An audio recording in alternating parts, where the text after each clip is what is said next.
नमस्कार मित्रांनो, माझं नाव अंकिता सिद्धार्थ सुरे। आज मी तुम्हाला चांदण भुकव्या या पुस्तकाविषयी माहिती सांगणार आहे। माझ्या शाळेचं नाव जिल्हा परिषद माध्यमिक शाळा पानकनेर गाव आहे। मी आता 6वी मध्ये शिकत आहे आणि या पुस्तकाच्या लेखकाचं नाव आहे संतोष आजळकर। या पुस्तकात किंमत नाही केलेली आहे।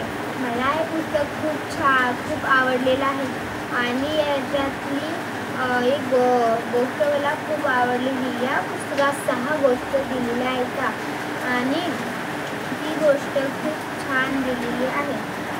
या पुस्तकाच्या मागे लेखकाचा समजा पत्ता दिलेला आहे आणि पत्ता दिलेला आहे आणि या पुस्तकात खूप छान गोष्ट दिलेल्या आहेत। या पुस्तकात मिळून 6 गोष्ट आहेत। मी आज तुम्हाला त्याच्यातली एक गोष्ट सांगणार आहे आणि ती गोष्ट 4थ्या क्रमांकावर आहे। त्या गोष्टीचे नाव आहे दडपट। मी आज तुम्हाला ती गोष्ट सांगणार आहे। मी आज तुम्हाला ती गोष्ट सांगण्यास सुरुवात करणार आहे।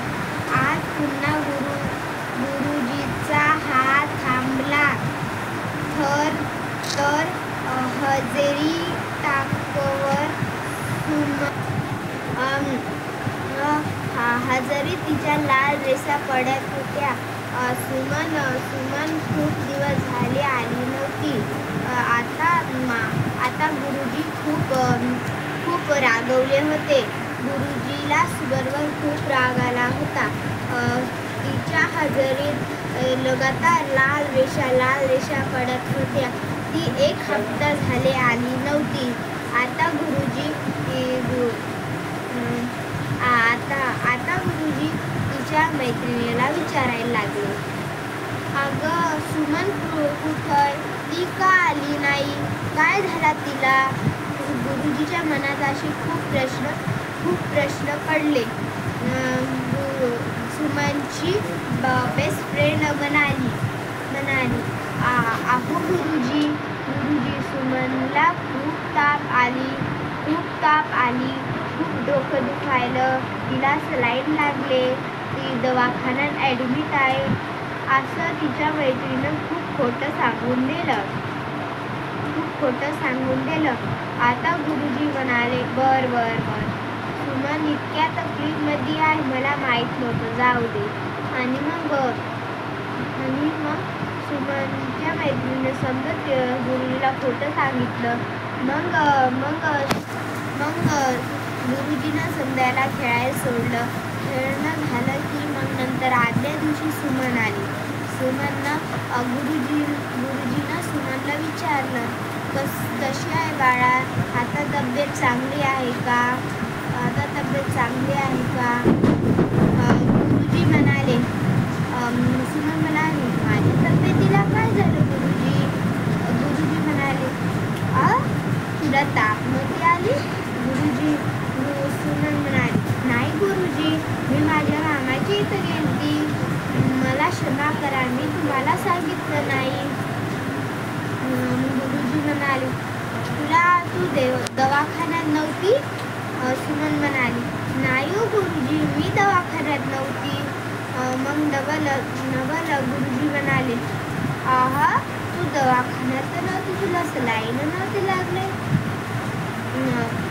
तुझ्या मैत्रिणीने किती खोटं बोलून दिलं मला, येऊ द्या तिला शाळेत, मग सांगतो मी। पण तिचं लगेच सुमनची मैत्रीण आली। सुमनची मैत्रिणीला गुरुजी पाठ पढवले। मग गुरुजीचा पाठ पढवून झाल्याच्या नंतर सुमनच्या मैत्रिणीला उभं केलं आणि तिला म्हणाले, अगं तू मला इतकं खोटं का सांगितलं? सुमन म्हणाली, अहो गुरुजी, मी तुम्हाला काहीच इतकं खोटं काही सांगितलं नाही। अगं तुला ताप नव्हती आली का? सुमन म्हणाली, अगं मी तुला कधी म्हणली की मला ताप आली? सुमनची मैत्रीण म्हणाली, अगं तू किती खोटी बोलत आहे, तू मला म्हणाली होती ना मी ताप आली. गुरुजी खूप आकर्तमध्ये चक्करमधून गेले, कारण की त्यांना वाटते आता कोणाचं ऐकू, सुमनचं ऐकू का तिच्या मैत्रिणीचं. तेव्हा सुमन आणि तिच्या मैत्रिणी खूप भांडण झाले. सुमन तिला खूप रागवत होती. मग सुमन म्हणाली, अहो गुरुजी, तुम्ही माझ्या घरी फोन करा आणि त्यांनाच विचार मला काय झालं होतं, समजा सच माहीत होईल, असं सुमन म्हणाली. मग गुरुजी म्हणलं, सुमन तू हे खरं बोललं, आता मी तुझ्या घरी फोन करून विचारतो. तेव्हाच मधली वेळ झाली. सुमन आणि गुरुजींना सुमनच्या घरी फोन लावला. सुमनचे घर आले म्हणे, सुमन गावाला गेली मामाच्या इथं. धन्यवाद.